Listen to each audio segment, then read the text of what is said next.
All right, so now that we got an idea of what happened in the story, let's take a look at a few pictures and see what we can find.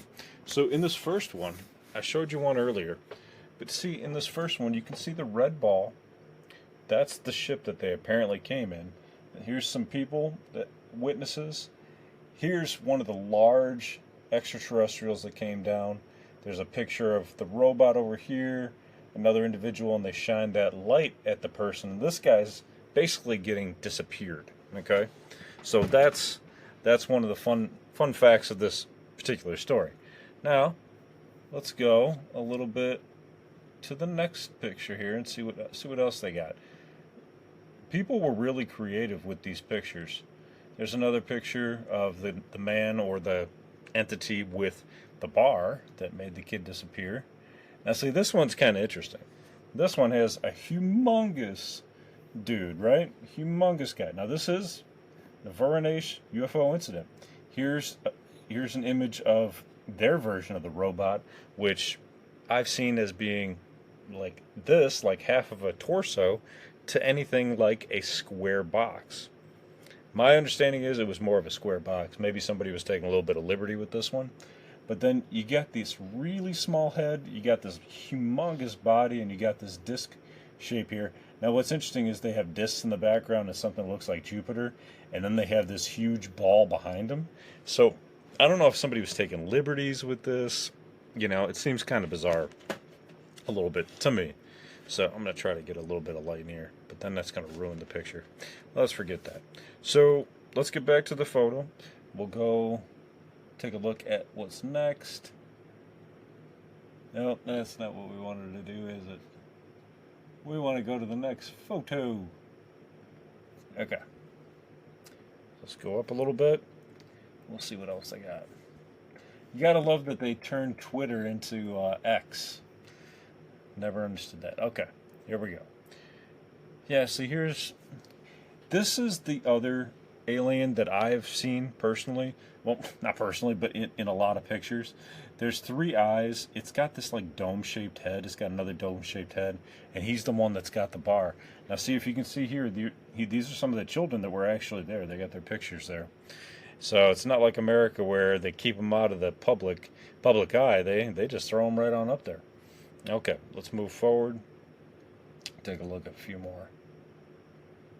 Another picture of the humongous guy with the bar.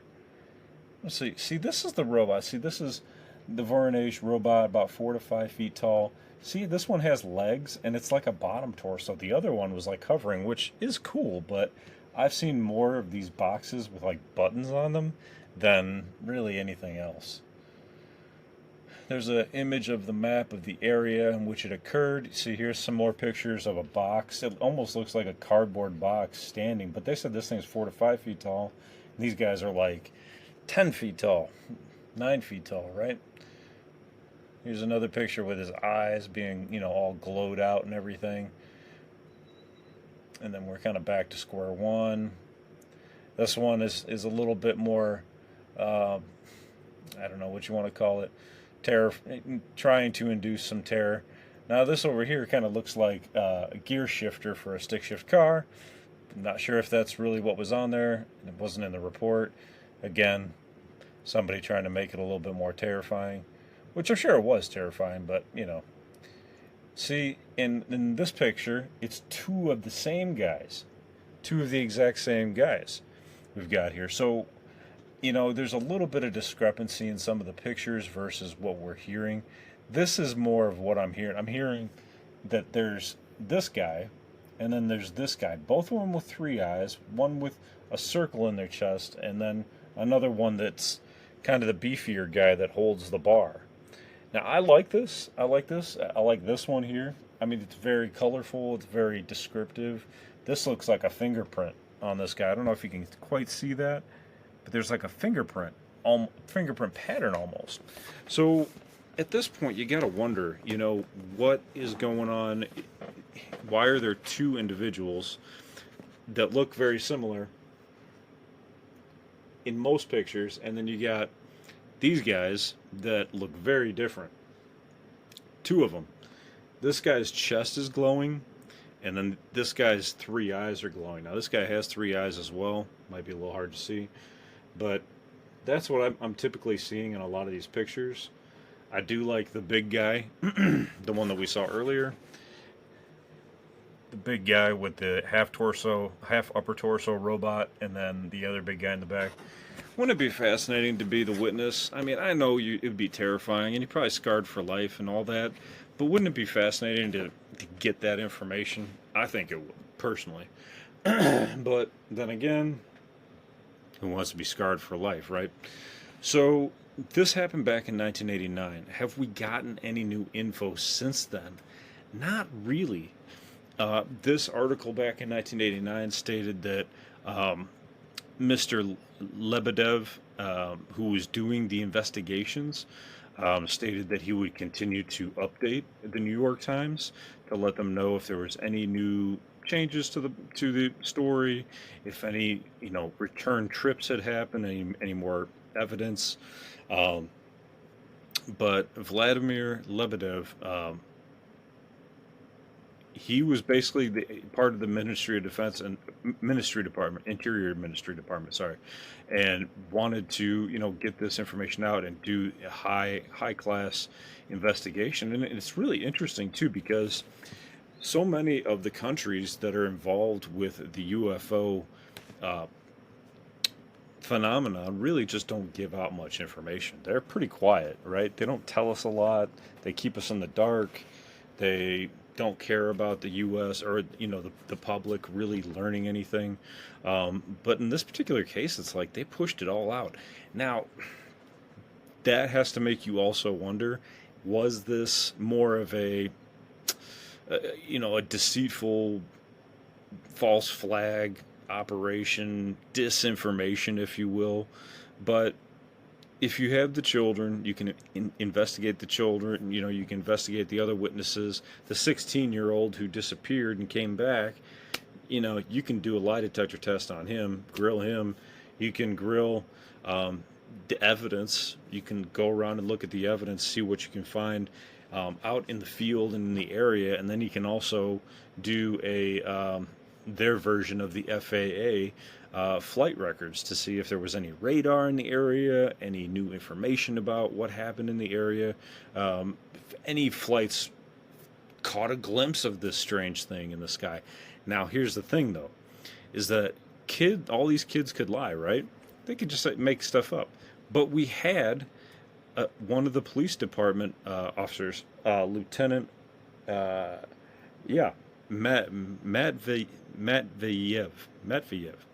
So he was the one that saw it in the sky. He saw the craft in the sky. So, again, they state this is not a joke. This is not a hoax. Two different things, right?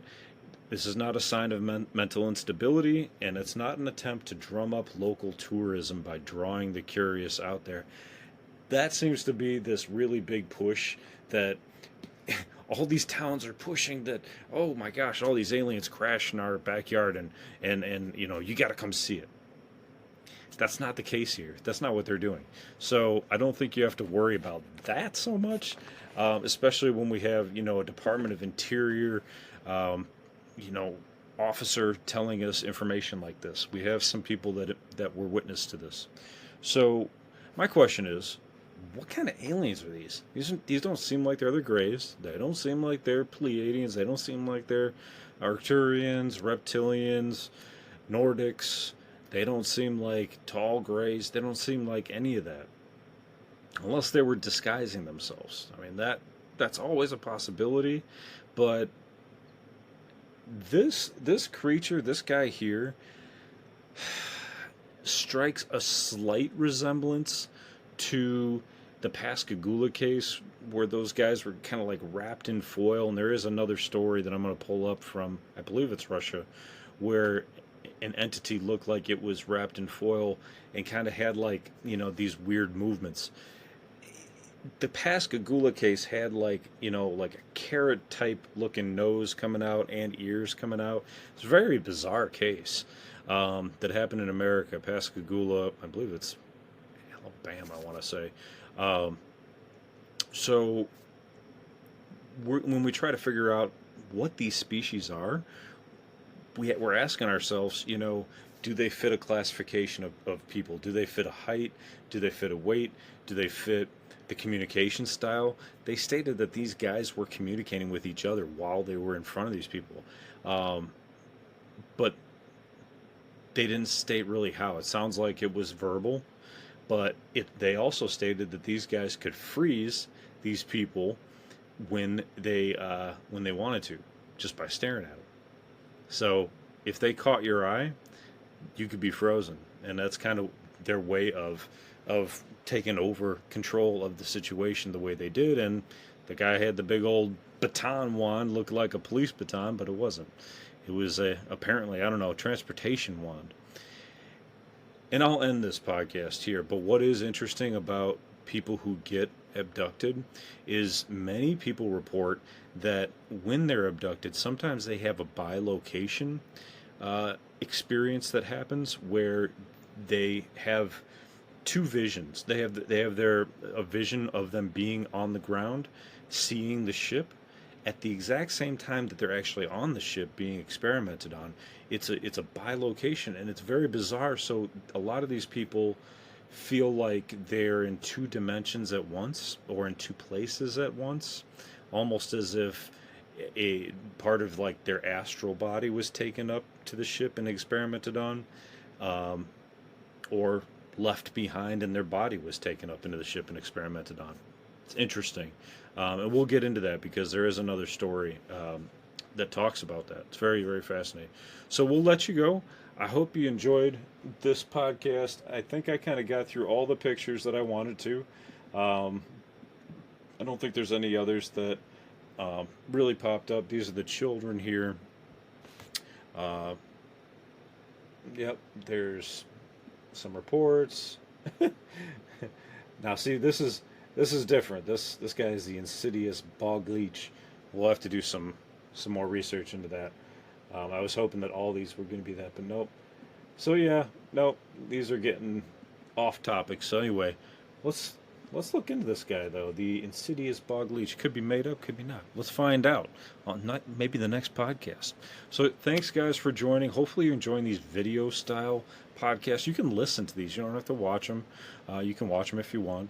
But I do really enjoy sharing the pictures, honestly, because it gives us something to talk about. I'm fascinated with the way they look and how we can kind of categorize them by their abilities, their characteristics, their looks, height, weight, that kind of thing, and what they have on their body, if they can breathe water, breathe through water, breathe through air, how they survive, if they're robotic, whatever, so on and so forth. So anyway, guys, gotta let you go. I'm sorry. I'm just into this stuff. So take care of yourselves physically, spiritually, emotionally. Wrap yourself in white light. Protect yourself. Take care of your friends and family and loved ones. Go out and have a good time. Don't always work. Enjoy yourself with some play and some introspection and some meditation and prayer, if that's what you do. And continue to follow through on your hobbies and your goals and your dreams, whatever they may be. And as always, continue to question the universe out there. Now, again, please follow, like, subscribe, leave a review. Help us move up the algorithm. I don't want to be stuck at the bottom. I want to go to the top, and I want to bring more information to you guys, and I think this is fun. It's fun for me. It's fun to reach out to people, fun to have conversations. Leave your comments on Spotify. I'm putting out polls. You guys can answer questions to each of these episodes after each podcast. So engage. I'm going to be engaging more and more. So it's fun for me. Hopefully it's fun for you, and hopefully we can keep making this a great community. And I'm getting people talking with me. I'm getting people leaving voicemail messages on Anchor, which you can do. You can leave voicemail messages. People can do that, or you can just leave a message in the comment section. So thank you so much for leaving the reviews. If you're able to, it's just a small thing, and that way nobody has to necessarily contribute money. It's just a small portion of your time. Thanks again, and take care, guys. Lockdown Universe out.